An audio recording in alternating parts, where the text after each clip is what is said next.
দূরের মানুষ আপনাকে যখন ভালো মন্দ বলবে আপনার অতটা কষ্ট হবে না যতটা আপনার কাছের মানুষ আপনাকে ভালো মন্দ বললে কষ্ট হবে। যখন আপনার প্রিয় মানুষেরা আপনাকে পাথর ছুড়বে, এই পাথরের আঘাত সহ্য করা এত সহজ না।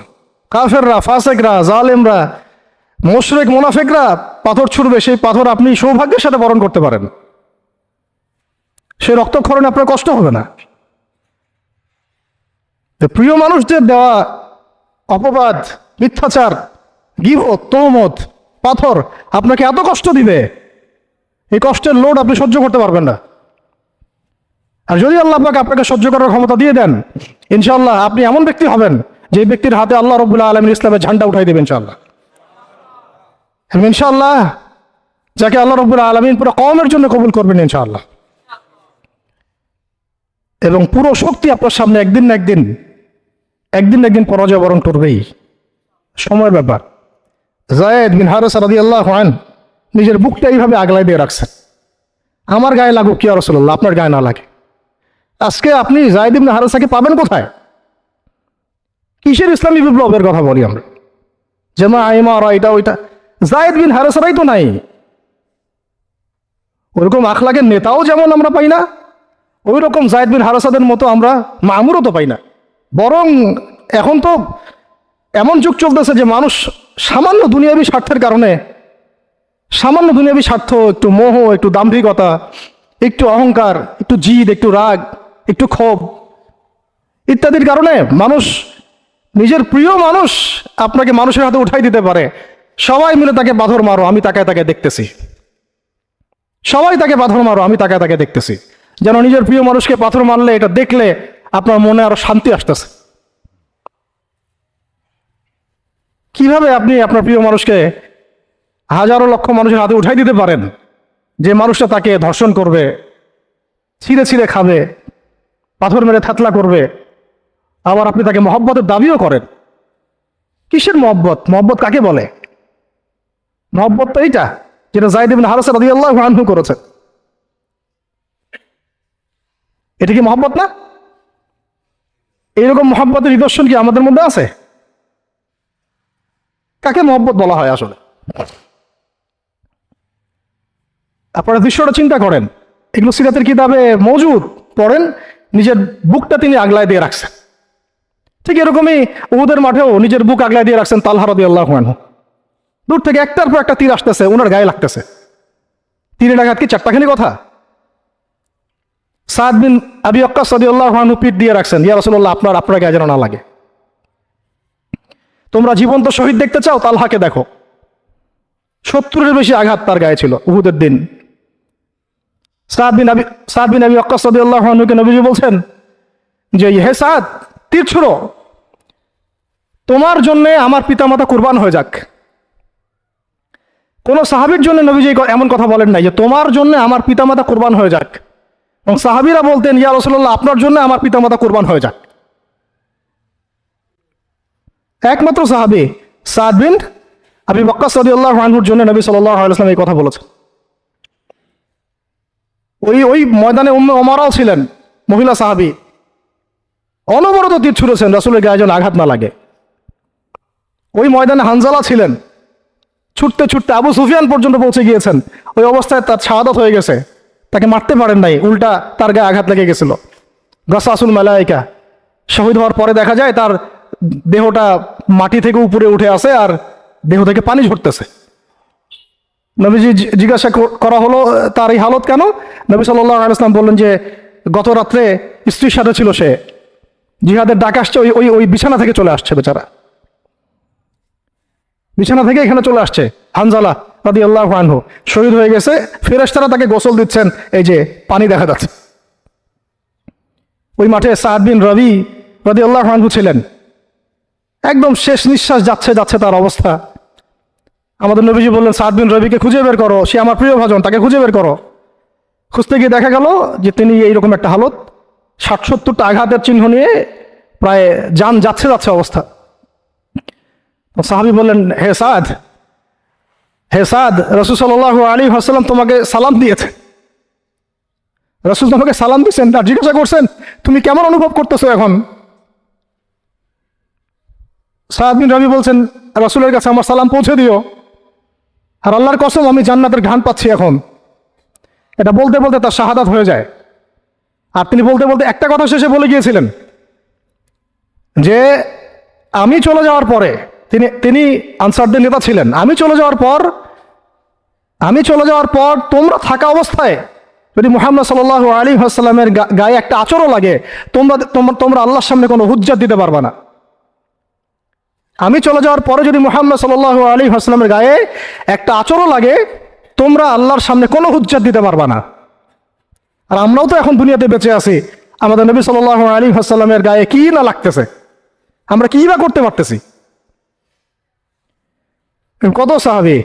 একটা কথা বলতে ভুলে গেছিলাম, যায়েদ বিন হারেসা রাদিয়াল্লাহু আনহু ইসলামের পরে যে ভাই ভাই সম্পর্ক করে দেওয়া হয়েছিল, দিনী ভাই, যায়েদ বিন হারেসা রাদিয়াল্লাহু আনহু দিনী ভাই ছিলেন হামজা রাদিয়াল্লাহু আনহু, সাইয়্যিদুশ শুহাদা। তার হালত আমরা দেখেছি উহুদের মাঠে। এমন সিংহ যার সামনে কেউ লড়াই করতে পারে না। আর আল্লাহর যে সিংহদের সামনে কাফেররা পেরে ওঠে না, পিছন থেকে আঘাত করে, তাকেও পিছন থেকে আঘাত করা হয়েছে। বর্ষা বের হয়ে গেছে নাভির নিচ দিয়ে, ওই অবস্থায় মারতে আসছিলেন তিনি, ওয়াহশী তাকে শহীদ করেছিল। নবী সাল্লাল্লাহু আলাইহি ওয়াসাল্লাম তার লাশ দেখে অঝোর নয়নে কেঁদেছেন, কারণ তার বুকটা চিরে ফেলছিল কাফেররা, চিরে কলিজা বের করার চেষ্টা করছিল, পারে নাই। কলিজা বের করে চিবাই খাওয়ার চেষ্টা করছিল। তাহলে কাফেরদের ক্ষোভ চিন্তা করেন, কাফেররা আমাদের ব্যাপারে কি পরিমাণ ক্ষোভ লালন করে, তারা আমাদের ব্যাপারে কি পরিমাণ ক্ষোভ লালন করে ভিতরে ভিতরে এটা আমরা জানিও না, বুঝিও না। আমরা ওদের সাথে বন্ধুত্ব করতে চাই, ওদেরকে আমাদের নিজেদের আপন মনে করি, ওদের হাতে আমরা আমাদের দিনী ভাইদেরকে উঠাই দিই, বোনদেরকে উঠাই দেই, আপনজনদেরকে উঠাই দেই। হামজা রাদিয়াল্লাহু আনহুর এরকম হালত। তার দিনী ভাই ছিলেন যায়েদ বিন হারেসা রাদিয়াল্লাহু আনহু। বহু ঘটনা আছে, আমি যেটা বলতে যাচ্ছিলাম ওইখান থেকে এদিকে চলে আসছি। এরপরে নবী সাল্লাল্লাহু আলাইহি ওয়াসাল্লাম তায়েফের একটা আঙ্গুর বাগানে প্রবেশ করেন, এত ক্ষতবিক্ষত অবস্থায়। আর পাথরের ঢিলকে আপনারা এত তুচ্ছ মনে করেন না, কিন্তু এটি কিন্তু এত তুচ্ছ বিষয় না, কিন্তু এটি যন্ত্রণাদায়ক বিষয়। তার মধ্যে বললাম তার আপন মানুষ, কাছের মানুষ। আঙ্গুর বাগানে যাওয়ার পরে ওখানে আদ্দাস রাদিয়াল্লাহু আনহু, আদ্দাস নামে একজন বাগানের দেখভালকারী ছিল। এই বাগান ছিল আবার উতবা এবং শাইবার, বড় আঙ্গুর বাগান। এখানে ঘটনা ঘটে গেল, নবী সাল্লাল্লাহু আলাইহি ওয়াসাল্লাম বসে আছেন, জুতা খোলার চেষ্টা করছেন, এবং আদ্দাস তিনি এসে একটু খেজুর দিয়েছেন। মায়া লাগছে তার, আহারে লোকটাকে এইভাবে মারলো, মানুষটাকে এইভাবে মারলো। তো কিছুই চাচ্ছে না, কিছুই বলে নাই, খালি বলছে এক আল্লাহর ইবাদত করো, আর কিছু চাইছে নাকি? তো এক আল্লাহর ইবাদত করো বললো, বাস তাই বাস এইভাবে মারলো। আর মানবে না তো মারলো কেন? ও বেচারের কাছে খারাপ লাগছে, দাওয়াত কবুল করবে না তো মারলো কেন? লাঞ্ছিত করার কি দরকার ছিল? কবুল না করলে চলে যাবে, বা কবুল না করলে তারা ফিরাই দিবে, মারার কি দরকার আছে? তার মায়া লাগছে খুব, সে এসে কিছু খেজুর দিছে খাইতে, পানি দিছে খাইতে। ওই অবস্থায় নবী সাল্লাল্লাহু আলাইহি ওয়াসাল্লাম পানির গ্লাস নিয়ে, খেজুর নিয়ে বিসমিল্লাহির রহমানির রহিম, বিসমিল্লাহ বলছেন, বিসমিল্লাহ। তো বিসমিল্লাহ শুনে সে আদ্দাস, তার খুব ভালো লাগছে যে এই শব্দটা আপনি কোথা থেকে পেলেন। তো নবীজি তাকে জিজ্ঞাসা করছেন তোমার নাম কি? আদ্দাস। কোথায় থাকো? আমি নিনওয়ার নামক একটা জায়গা থেকে আসছি। এটা শুনে নবী সাল্লাল্লাহু আলাইহি ওয়াসাল্লাম বলছেন যে ও আচ্ছা, তার মানে তুমি আমার ভাই ইউনুসের এলাকার মানুষ, তুমি আমার ভাই ইউনুসের এলাকার মানুষ। আপনি কিভাবে ইউনুসকে চিনেন? ইউনুস আমার ভাই, নবীগণ সবাই বৈমাত্রিক ভাই, আমি আল্লাহ রসুল, সেও আল্লাহ নবী। তখন তিনি ইসলাম কবুল করেন। আদ্দাস রাদিয়াল্লাহু, তার নামে ওখানে এখন মসজিদ আছে। হ্যাঁ, ওখানে আপনারা গিয়ে দেখবেন মসজিদ আছে। এই জায়গায় যায়েদ বিন হারেসা রাদিয়াল্লাহু আনহুর ভূমিকাটা দেখেন। এবার নবী সাল্লাল্লাহু আলাইহি ওয়াসাল্লাম ওই জায়গায় বসে দোয়া করতেছেন, এটা শেষ অংশ, দোয়া করতেছেন। এই দোয়ার লফজ যদি আরবি থেকে আরবি বুঝতে পারতেন তাহলে মানে আমার এতগুলো কথা বলা সার্থক হতো আর কি। মানে আমি যদি মানুষকে এই দোয়ার শব্দগুলোর অর্থ বুঝাতে পারতাম, ওই ক্ষমতা যদি আমার থাকতো, আমার মনে হয় না এই ক্ষমতা কোনো ওলামায়ে কেরামের আছে। আমার মনে হয় না এই ক্ষমতা কোনো ওলামায়ে কেরামের আছে যে এই দোয়ার শব্দগুলো আওয়ামকে বুঝাই দিবে, এক্স্যাক্টলি সেই ফিলিংস এবং ইমোশন বুঝাবে, এমন ক্ষমতা আমাদের কাউকে দেওয়া হয় নাই। শুধু এই অনুভূতিগুলো বোঝার জন্য হলেও আরবি শেখা দরকার আপনাদের, আমাদের সবারই। এগুলো অনুভূতিগুলো বোঝার জন্য হলেও আমাদের আরবি শেখা দরকার। মোনাজাতে মাকবুল কিতাবেও দোয়াটা আছে। নবী সাল্লাল্লাহু আলাইহি ওয়াসাল্লাম রক্তাক্ত অবস্থায়, ক্ষতবিক্ষত অবস্থায়, তার পাশে যায়েদ ইবনে হারেসা রাদিয়াল্লাহু আনহু, তারা আল্লাহ রাব্বুল আলামিনের কাছে দোয়া করতেছেন। এই দোয়াটার নাম হচ্ছে মাজলুমের দোয়া, দুর্বলের দোয়া। কিসের দোয়া? দুর্বলের দোয়া। দোয়ার শব্দগুলো এমন ছিল, আল্লাহুম্মা ইন্নাকা তাসমাউ কালামি, আল্লাহুম্মা ইন্নাকা তাসমাউ কালামি, হে আল্লাহ নিশ্চয়ই আপনি আমার কথা শুনছেন। আমাদের নবীজি বলছেন আল্লাহুম্মা ইন্নাকা তাসমাউ কালামি, আল্লাহ আপনি নিশ্চয়ই আমার কথা শুনছেন। ওয়া তারা মাকানি, এবং আমার যে মাকান, আমার অবস্থা আপনি দেখছেন। ওয়া তা'লামু সিররি ওয়া আলানিয়াতি, আল্লাহ আপনি আমার বাহিরের অবস্থাও জানেন, ভিতরের অবস্থাও জানেন। আমার বাহিরের হালত আপনি জানেন, ভিতরের হালত আপনি জানেন, প্রকাশ্য অবস্থা আপনি জানেন, গোপন অবস্থা আপনি জানেন। তা'লামু সিররি ওয়া আলানিয়াতি লা ইয়াখফা আলাইকা শাইউম মিন আমরি, আমার কোনো কাজই আপনার কাছে গোপন না। আসলে আমার কি হালত, কি অবস্থা, আমার উপর দিয়ে কি গেছে, কি গেল, কি প্রকাশ্য, কি গোপন, কি সত্য, কি মিথ্যা, আল্লাহ আপনি সব জানেন। বলা কথা না বলা কথা সব আপনি জানেন। তা'লামু সিররি ওয়া আলানিয়াতি লা ইয়াখফা আলাইকা শাইউম মিন আমরি। এরপরে নবীজি বলছেন ওয়া আনাল বাঈসুল ফাকিরুল মুস্তাগীথুল মুস্তাজির আল ওয়াজিলুল মুশফিকুল মুকির আল মু'তারিফু বিযামবি। এক একটা শব্দ কিভাবে বোঝাবো আপনাদেরকে, আমার কাছে ভাষা নাই। আল্লাহ আমি দুর্দশাগ্রস্ত, আমি ফকির, আমি জিল্লতির শিকার, আমার অপরাধ আমি চিনতে পেরেছি। মানে এমন এমন শব্দ যেটা একজন নবী ছাড়া কারো মুখ দিয়ে বের হওয়া সম্ভব না। এমন এমন শব্দ যেটা ওহী ছাড়া সম্ভব না। আসআলুকা মাসআলাতাল মিসকিন, মিসকিনরা যেভাবে তোমার কাছে চায় আল্লাহ, আমি সেভাবে তোমার কাছে চাচ্ছি। ওয়া আবতাহিলু ইলাইকা ইবতিহাল আল মুযনিবি যালিল, একজন মানুষকে যখন অপদস্থ লাঞ্ছিত করা হচ্ছে, সেই মানুষ যেভাবে আপনার কাছে চায়, আমি সেইভাবে আপনার কাছে চাচ্ছি।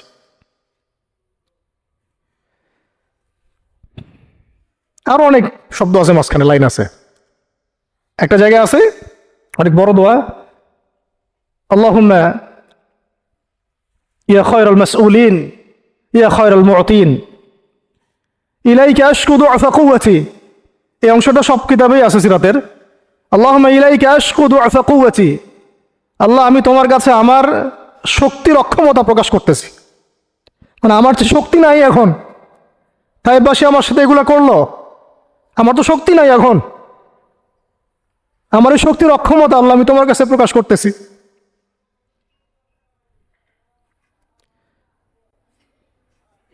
ইলাইকা আশকু দুআফা কুওয়াতি, আমার শক্তির যে কুওয়াতের অক্ষমতা, দুর্বলতা আমি তোমার কাছে প্রকাশ করতেছি। ওয়া কিল্লাতা হিলাতি, ওয়া কিল্লাতা হিলাতি, এই যে সহনশীলতা, এই সয়ে নেওয়ার যে ক্ষমতার যে ঘাটতি, এগুলো আমি তোমার কাছে পেশ করতেছি। ওয়া হাওয়ানি আলান নাস, ওয়া হাওয়ানি আলান নাস, আর এই যে পুরো মানুষ, তায়েফের পুরো মানুষ আমার সাথে যা করলো, তাদের সাথে লড়াই করার যে আমার অক্ষমতা, বা তাদেরকে বুঝানোর যে অক্ষমতা আমার, তাদেরকে যে আমি বুঝাতে পারতেছি না, এটা যে আমার অক্ষমতা, এই হালত আমি তোমার কাছে পেশ করতেছি। আল্লাহুম্মা ইলাইকা আশকু দুআফা কুওয়াতি ওয়া কিল্লাতা হিলাতি ওয়া হাওয়ানি আলান নাস। কি শব্দ! বলছি ইলা মান তাকিলুনি, আল্লাহুম্মা ইলা মান তাকিলুনি, আল্লাহ তুমি আমাকে কাদের হাতে ন্যস্ত করলা, আল্লাহ তুমি আমাকে কাদের হাতে ন্যস্ত করলা। ইলা আদুইন বাঈদিন ইয়াতাহাজ্জামুনি, আমাকে ঘর থেকে এত দূরে এনে, সেই মক্কা থেকে কত দূরে, আমাকে ঘর থেকে এত দূরে নিয়ে এসে আল্লাহ তুমি তোমার শত্রুদের হাতে আমাকে ন্যস্ত করলা। ইয়াতাহাজ্জামুনি, যারা চতুর্দিক থেকে আমাকে পাথর মারতেছে। কি আবেগ দোয়ার মধ্যে, কি ভাষা, কি লাফজ। ইলা আদুইন বাঈদিন ইয়াতাহাজ্জামুনি, তুমি আমাকে আল্লাহ ঘর থেকে বের করে এত দূরে নিয়ে আসলা, শত্রুদের হাতে সমর্থ করলা, তারা আমাকে চতুর্দিক থেকে পাথর মারতেছে।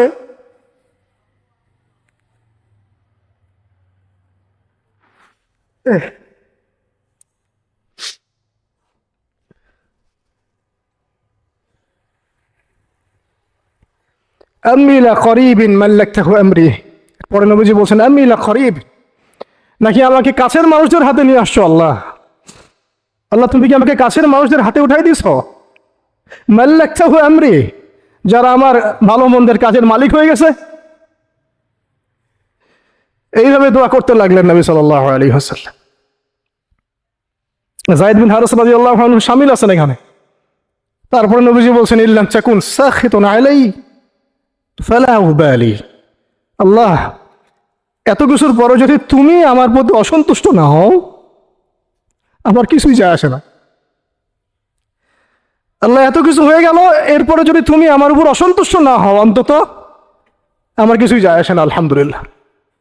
ইল্লাম তাকুন সাখিতুন আলাই ফালা উবালি, তুমি যদি আমার উপর আল্লাহ অসন্তুষ্ট না হও, তোমার কাছে আমি ঠিক থাকতে পারি, তোমার কাছে আমার অবস্থান ঠিক থাকে আল্লাহ, ফালা উবালি, আমি এসবের কোনো কিছুর পরোয়া করি না। কিভাবে বুঝবেন এই ভাষা শব্দগুলো? ঠিক এইরকম শব্দেই দোয়া করেছিলেন খুবাইব রাদিয়াল্লাহু আনহু, যখন তাকে শুলে চড়ানো হবে, এবং তিনি তখন, শুলদণ্ড অনেক কঠিন, জীবন্ত একটা মানুষকে মেরে ফেলা, পিছন দিক থেকে লোহা আছে না, এগুলো এগুলো প্রবেশ করিয়ে মাথা দিয়ে বের করে দেয়। শুলদণ্ড, খুবাইব বিন আদি রাদিয়াল্লাহু আনহুকে শুল দেওয়া হয়েছেন। এটা রাজির ঘটনা, সিরাতে পড়বেন, রাজির ঘটনা। ট্র্যাপে ফেলে হত্যা করা হয়েছে। যখন তাকে শুলে দেওয়া হচ্ছে, তখন তাকে বলা হয়েছে যে তোমার জায়গায় যদি মুহাম্মদকে হত্যা করা হয়, তুমি কি খুশি হবা? তোমাকে ছেড়ে দিয়ে যদি মুহাম্মদকে হত্যা করা হয়? বলছেন যে আমার জায়গায় মুহাম্মদকে হত্যা করা তো দূরের কথা, সাল্লাল্লাহু আলাইহি ওয়াসাল্লাম, তার একটা লোম বাঁকা হোক আমি সেটাও চাই না, সেটাও সহ্য করতে পারবো না।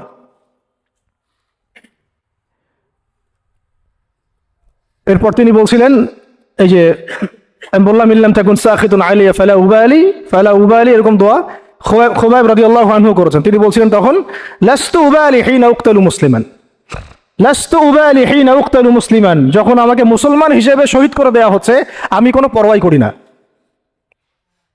যখন আমাকে মুসলমান হিসেবে শহীদ করে দেওয়া হচ্ছে আমি এর কোনো পরোয়াই করি না। লাস্তু উবালি হিনা উকতালু মুসলিমান আলা আই শাক্কিন কানা ফিল্লাহি মাসরাই, আমাকে হত্যা করার সময় যেদিকেই তোমরা পাশ ফিরাও না কেন, ওই পাশ আল্লাহর জন্যে।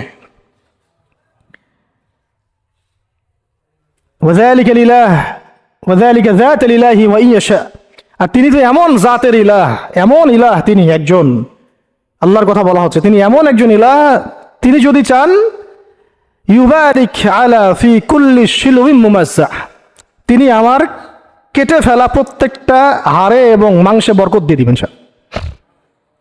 এইভাবে তাকে হত্যা করা হয়েছে। খুবাইব রাদিয়াল্লাহু আনহু প্রতারণা করে ট্র্যাপে ফেলা হয়েছে। এরকম বীরে মাওনাও ঘটনা ঘটছে, এরকম 70 জন সাহাবীকে ট্র্যাপে ফেলে হত্যা করে দেওয়া হয়েছে। আপনারা সতর্ক থাকবেন। এই ঘটনার পরে বহু ঘটনা হয়েছে, সিরাতে হিজরত হয়েছে। উম্মে আইমান একজন সাহাবী ছিলেন, কি নাম, নবী সাল্লাল্লাহু আলাইহি ওয়াসাল্লামের অনেক প্রিয় ভজন। তিনি নবী সাল্লাল্লাহু আলাইহি ওয়াসাল্লামকে ভরণ পোষণ, লালন পালন করেছেন, কিন্তু তিনি দেখতে কালো ছিলেন। খুব সুন্দরী নারী যেমন এমন না, ঠিক আছে। তিনিও ওই দাসের শ্রেণীর মধ্যেই ছিলেন। তাকে তো সবাই সচরাচর বিয়ে করতে যাচ্ছে না। নবী সাল্লাল্লাহু আলাইহি ওয়াসাল্লাম বলেছিলেন একবার যে তোমাদের মধ্যে কেউ আসো জান্নাতের একটা মেয়েকে বিয়ে করবা? তোমাদের মধ্যে কি এমন কেউ আসো যে জান্নাতি একটা মেয়েকে বিয়ে করবা? উম্মে আইমান, হ্যাঁ আমার প্রিয় ভাজন উম্মে আইমান, উনি তো এমন সাহাবী ছিলেন, নবী সাল্লাল্লাহু আলাইহি ওয়াসাল্লাম তার সম্মানার্থে চাদরও বিছাই দিছে। উম্মে আইমান। আমি একটু ভুল হইতে পারি জায়গাটা, আপনারা একটু দেখে নিন। তো নবী সাল্লাল্লাহু আলাইহি ওয়াসাল্লাম যখন উম্মে আইমানের কথা বলেছেন তখন অনেকেই দাঁড়ায় নাই বিয়ে করার জন্যে। তো যায়েদ বিন হারেসা রাদিয়াল্লাহু আনহু দাঁড়িয়েছেন, আমি বিয়ে করবো। যায়েদ বিন হারেসা রাদিয়াল্লাহু আনহু নবী সাল্লাল্লাহু আলাইহি ওয়াসাল্লামের এই আদেশ পালনার্থে একজন জান্নাতি নারীকে বিয়ে করেছেন, উম্মে আইমান, এবং তার গর্ভ থেকেই সন্তান জন্ম নিয়েছে উসামা বিন যায়েদ। উসামা বিন যায়েদ, ওই যার ব্যাপারে নবীজি শেষে বললেন যে উসামা, ওকে আমি ভালোবাসি, তার বাবাকে আমি ভালোবাসতাম। আরও একটা ঘটনা আছে, উসামা বিন যায়েদ রাদিয়াল্লাহু আনহুকে যখন আবু বকর রাদিয়াল্লাহু আনহু আবার মিশনে পাঠাচ্ছিলেন, কোন মিশনটা যেটা অসমাপ্ত ছিল, নবী সাল্লাল্লাহু আলাইহি ওয়াসাল্লামের ইন্তেকালের সময় ওই মিশনটা থেকে তারা ফিরে আসেন। পরে আবু বকর রাদিয়াল্লাহু আনহু আবার এই জায়েশ পাঠান জুরফ নামক জায়গায়, রোমানদের এগেনস্টে। তো তখন কিছু কিছু সাহাবী আপত্তি তুলছিলেন, তখন আবু বকর রাদিয়াল্লাহু আনহু বলছিলেন যে সাকিলাতকা উম্মুকা ইবনুল খাত্তাব, হে ওমর, তোমার মা তোমাকে হারায় ফেলুক। ওমর রাদিয়াল্লাহু আনহু বলছিলেন যে একটু ভেবে দেখেন, আরো বড় বড় সাহাবীরা আছেন, আনসারী সাহাবীরা আছেন। তখন আবু বকর রাদিয়াল্লাহু আনহু বলছেন যে ইস্তা'মালাহু রাসূলুল্লাহ, তাকে আল্লাহ রাসূল সাল্লাল্লাহু আলাইহি ওয়াসাল্লাম দায়িত্ব দিয়ে গিয়েছিলেন। ওয়া আনতা তা'মুরুনি আন আনজিহা, আর আনজিহু, আর তুমি আমাকে আদেশ করতেছো যে আমি তাকে স্থলাভিষিক্ত করব। তুমি ফিরে যাও, প্রস্তুতি গ্রহণ করো, সাহাবীদেরকে বলো প্রস্তুতি নিতে, তার ওসামার জাইশে যাবে। তো সে হচ্ছে ওসামা বিন যায়েদ রাদিয়াল্লাহু আনহু, আসছেন উম্মে আইমান রাদিয়াল্লাহু আনহার গর্ভ থেকে, জান্নাতি নারী। তো জান্নাতি নারীর জন্য রূপ সৌন্দর্য শর্ত না, জান্নাতি নারীর জন্য কি শর্ত না, রূপ সৌন্দর্য শর্ত না, তাকওয়া, ঈমান, এগুলো শর্ত। এরকম বিয়েও তিনি করেছেন নবী সাল্লাল্লাহু আলাইহি ওয়াসাল্লামের পছন্দ মতো। আবার তিনি যায়নাব বিনতে জাহাশ রাদিয়াল্লাহু আনহাকেও বিয়ে করেছিলেন। যায়নাব বিনতে জাহাশ রাদিয়াল্লাহু আনহাকে বিয়ে করেছিলেন, কিন্তু একটু শেষ করে দিচ্ছি, 5 মিনিট, একটু ধৈর্য ধরেন। যায়নাব বিনতে জাহাশ রাদিয়াল্লাহু আনহাকে তিনি বিয়ে করেছিলেন, এটাও নবী সাল্লাল্লাহু আলাইহি ওয়াসাল্লামেরই তত্ত্বাবধানে হয়েছিল। নবী সাল্লাল্লাহু আলাইহি ওয়াসাল্লাম যায়নাব বিনতে জাহাশ রাদিয়াল্লাহু আনহাকে বলেছিলেন যে যায়েদকে বিয়ে করো, যায়েদ আমার অনেক প্রিয় ভাজন। আর যায়নাব বিনতে জাহাশ রাদিয়াল্লাহু আনহা আল্লাহর নবীর ফুফাতো বোন ছিলেন,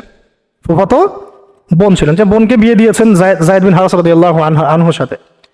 কিন্তু দাম্পত্য জীবনে মানে স্টেবিলিটি ছিল না, দাম্পত্য জীবনে একদম নির্ঝঞ্ঝাট ছিল না জীবনটা, একটু সমস্যা হচ্ছিল। কারণ যায়েদ রাদিয়াল্লাহু আনহু গোত্রগতভাবে কি ছিলেন, দাস, আরবের ট্রেডিশন অনুযায়ী বলছি আর কি, গোত্রগতভাবে নিচু গোত্রের, ওই সেন্সে আর কি, আমরা ইসলামের সেন্সে কথা বলছি না, আরবের ওই যে প্রচলিত যে একটা প্রথা ছিল ওই সেন্সে। আর যায়নাব বিনতে জাহাশ রাদিয়াল্লাহু আনহা উচ্চ বংশের, তা আন্ডারস্ট্যান্ডিংয়ে একটু প্রবলেম হতে পারে, হচ্ছিল এটা। ভুলেও কখনো কোনো সাহাবী সম্পর্কে সমালোচনা করবেন না, এটা আমাদের আহলুস সুন্নাহ ওয়াল জামাআর আকীদা উসুল নয়, কোনো সাহাবী সম্পর্কে না। সাহাবীদের মধ্যে যা হয় হয়ে যাক, যুদ্ধও যদি হয়ে যায় তবুও সমালোচনা করা যাবে না, এই আকীদা যেন ঠিক থাকে। যারাই সাহাবীদের সমালোচনা করে তারা আহলুস সুন্নাহ ওয়াল জামাআতের আকীদা থেকে সরে গেছে। তো এখানে সাহাবীদের কোনো সমালোচনার সুযোগ নাই, কিন্তু দাম্পত্য জীবনে মনোমালিন্য হচ্ছিল, এটা খুব স্বাভাবিক বিষয়।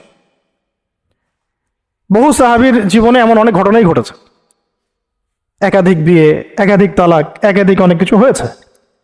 মানুষ হতে পারে, কখনো ভ্যালিড কারণ থাকতে পারে, কখনো মানুষ শয়তানের প্ররোচনা থাকতে পারে, কখনো জিন শয়তানের প্ররোচনা থাকতে পারে, কখনো আরো অন্য কিছু হতে পারে। তো যাই হোক, এখন তালাক হয়ে গেছে। যায়েদ বিন হারেসা রাদিয়াল্লাহু আনহু যায়নাব বিনতে জাহাশ রাদিয়াল্লাহু আনহাকে তালাক দিয়ে দিয়েছে। এরপরে নবী সাল্লাল্লাহু আলাইহি ওয়াসাল্লাম বিয়ে করেছেন যায়নাব বিনতে জাহাশ রাদিয়াল্লাহু আনহাকে।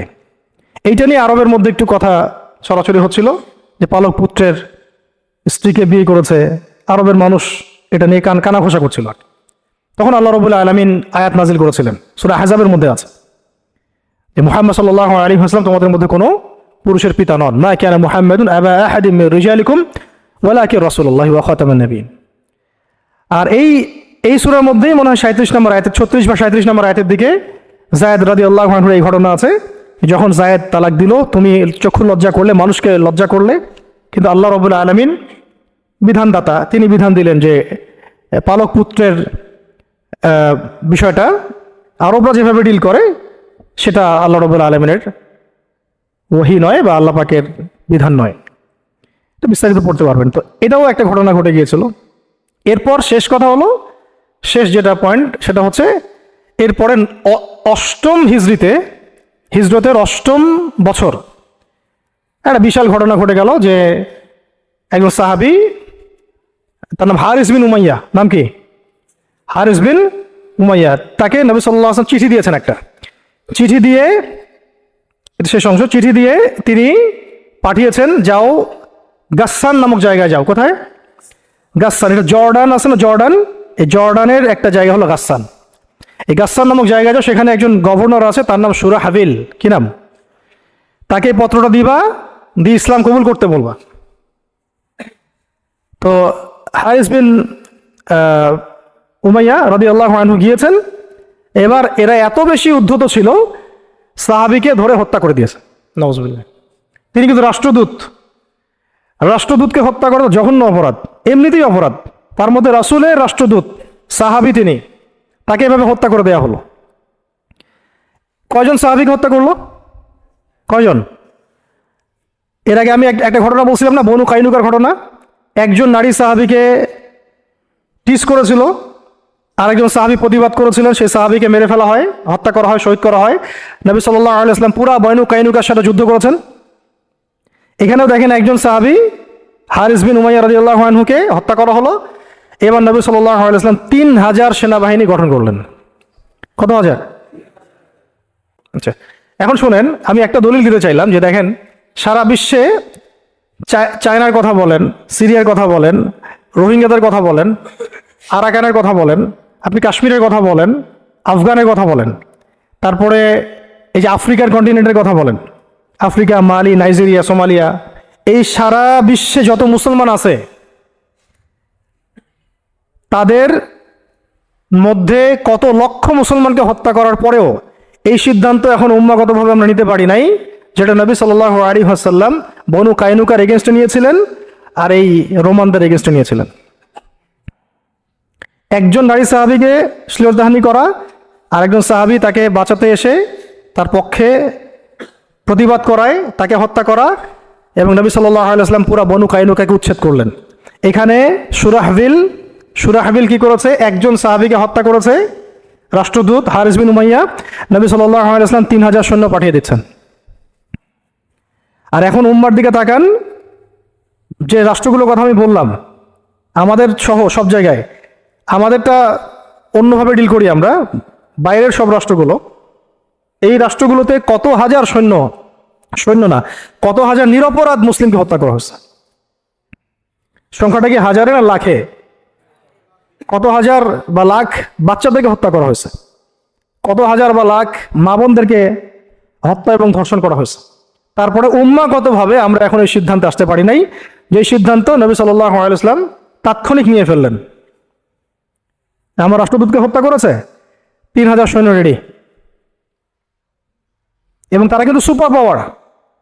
রোমানরা তখন কি সুপার পাওয়ার, এটা দেখানোর সময় নাই যে তার কাছে কি অস্ত্র আছে, তাদের ক্ষমতা কতটুকু, তাদের কাছে কি আছে, তাদের সৈন্য সংখ্যা কত, আয়তন সংখ্যা কত, ওদের অর্থনীতি কত সমৃদ্ধ, কোনো কিছুর পরোয়া সাহাবায়ে কেরাম করেন নাই। 3000 সৈন্য রেডি করে এই বাহিনীর পতাকা হাতে তুলে দিলেন সাহাবী যায়েদ ইবনে হারেসা রাদিয়াল্লাহু আনহুর হাতে। কার হাতে? চিন্তা করেন, তায়েফের সাথী, রাসূল সাল্লাল্লাহু আলাইহি ওয়াসাল্লাম প্রিয় ভাজন, তায়েফের সাথী, জান্নাতি নারীকে বিয়ে করেছেন, এবং বলে দিলেন যদি জায়েদ শহীদ হয়, কথার বলার উদ্দেশ্য হচ্ছে জায়েদ শহীদ হবে, হতে পারে ইনশাআল্লাহ। তাহলে পতাকা উঠায় নেবে আব্দুল্লাহ বিন রওয়াহা রাদিয়াল্লাহু আনহু। যদি আব্দুল্লাহ বিন রওয়াহা শহীদ হয়, পতাকা উঠাই নেবে জাফর ইবনে আবি তালেব। যদি জাফর শহীদ হয় বা আব্দুল্লাহ বিন রওয়াহা শহীদ হয়, তাহলে পতাকা তোমাদের মধ্য থেকে কাউকে তোমরা আমির বানায় নিও। হ্যাঁ, পরে ছিল সেখানে খালিদ বিন ওয়ালিদ রাদিয়াল্লাহু আনহু। তো তিনি তখন নতুন নতুন ইসলাম কবুল করেছেন, তাই সবার আগে তাকে আমির করা হয় নাই। তো খালিদ বিন ওয়ালিদ রাদিয়াল্লাহু আনহু প্রায় 100টার মতো যুদ্ধ করেছেন ইসলামের পক্ষে, কোনো যুদ্ধে তিনি হারেন নাই, কোনো যুদ্ধে পরাজয় বরণ করেন নাই। উহুদের যুদ্ধে বিপর্যয় তো তার হাত দিয়ে হয়েছে, তাই না? তো তিনি যুদ্ধ কৌশলে অনেক পারদর্শী খালিদ বিন ওয়ালিদ রাদিয়াল্লাহু আনহু। এখানে আমরা ফোকাস করতেছি একজন সাহাবীর দিকে, বাকি অন্য অন্য ঘটনা ইনশাল্লাহ অন্যদিন হবে, আজকে শেষ করে দিচ্ছি। যায়েদ বিন হারেসা রাদিয়াল্লাহু আনহু হাতে পতাকা দেওয়া হলো। তো তিনি গেলেন, ওখানে যখন যাওয়ার পরে দেখলেন যে সুবহানাল্লাহ, কোথায় আমরা 3000, আর এদের মধ্যে তো রোমান সৈন্যই 1 লাখ। রোমান সৈন্য হচ্ছে 1 লাখ সৈন্য, এটা কোনো যুদ্ধ হয় নাকি? 1 লাখ সৈন্য একদিকে, একদিকে 3000 সৈন্য দাঁড়ায় আছে, এটা কোনো যুদ্ধ হয় কখনো? এই যুদ্ধ এইরকম সৈন্য সংখ্যা থাকলে, এরকম কুওয়াতের ব্যাপার থাকলে, কোনো স্কলারশিপ অফ ইসলামও এখন বলবে না যে ওদের সাথে যুদ্ধ করা যায়। কোনো আলেমও মনে হয় ভুলেও ফতোয়া দিবে না যে তাদের সাথে যুদ্ধ করা যায় হতে পারে। তোমরা কি পাগল হয়েছো তাদের সাথে যুদ্ধ করতে যাও? ওদের 1 লাখ, তোমাদের 3000। বাংলাদেশের মুসলমান, পাকিস্তানের মুসলমান, আফগানের মুসলমানদের কি আছে? ভারতের এত বড় বড় পারমাণবিক অস্ত্র আছে। ভাবটা তো এইরকমই না। এবং এগুলোকে হিসাব কিতাব করে অনেকেই, অনেক কাফেররা বলে বলুক, মানে ফাসেকরা বলে বলুক, মোরতাদরা বা রামবাম প্রগতিশীল, এরা তো যা ইচ্ছা তাই বলেই, ওদের কথা আমরা কখনো দেখিও না। কিন্তু ইসলামপন্থী বহু মানুষও বলে যে তোমরা তো সুইসাইড করতে চাচ্ছ, দেখি সুইসাইড অ্যাটেম্প্ট হবে এটা। ওরা এত শক্তিশালী, আমাদের কিছুই নাই, অর্থনীতি দুর্বল, জনবল দুর্বল, আমাদের সংখ্যা দুর্বল, অস্ত্র শস্ত্র দুর্বল। মুসলমানরা কখন এগুলোর বলে কখনো জয়লাভ করে নাই। মুসলমানরা জয়লাভ করেছে সবসময় ইমানের বলেই, এটা ছিল মূল হাতিয়ার। তারপরে যুগের প্রয়োজনে আধুনিকতার প্রয়োজন আছে, সেটা ইমান বিবর্জিত না, ইমানটা সবার আগে।